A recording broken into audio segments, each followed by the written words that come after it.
বন্ধুরা, আজকের টুইস্টে শুনলে আপনাদের মাথায় ঘুরে যাবে। উজি অবশেষে ধরে ফেলছে ঋষিকে। কিডন্যাপ করেছে তার নিজের দিদি নিশা। এখন প্রশ্ন, উজি কার পক্ষে নেবে, দিদি নাকি ঋষির? বন্ধুরা, জোয়ার ভাটার গল্পে এখন এমন জায়গায় এসে দাঁড়িয়েছে যেখানে এক মুহূর্তে ভুলেই বদলে যেতে পারে সবকিছু। নিশা আর ভানুর পুরো প্ল্যান এখন পুরো দমে চলছে।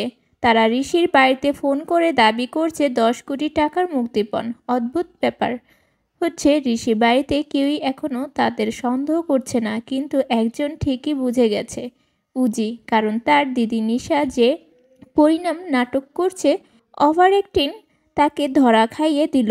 উজি বুঝে গেছে এটা তার দিদি মাস্টার প্ল্যান। ওদিকে মেশো অন্য প্লেটে সে 10 কোটি টাকা দেওয়ার প্রস্তাবটা ব্যবহার করতে চাইছে নিশাতের ধরার টোপ হিসাবে।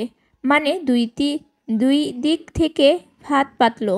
এবার আসলো জিনিস, উজি কখন দিদিকে চেপে ধরে জিজ্ঞাসা করবে সত্যি সেসব করছে, তখনই দিদির মুখ থেকে কি বেরোবে, মেশোর টোপ সেটা কি কাজে লাগবে নাকি উল্টো অন্য বিপদে ডেকে আনবে? কমেন্টে অবশ্যই জানিয়ে উজি কার পাশে দাঁড়ানোর উচিত, দিদি নিশা ঋষি?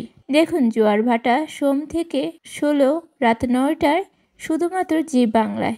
এরকম রিয়েল টাইম আপডেট সবার কাছে পৌঁছে দেওয়ার জন্য আমাদের চ্যানেলটি লাইক সাবস্ক্রাইব করে পাশে থাকুন।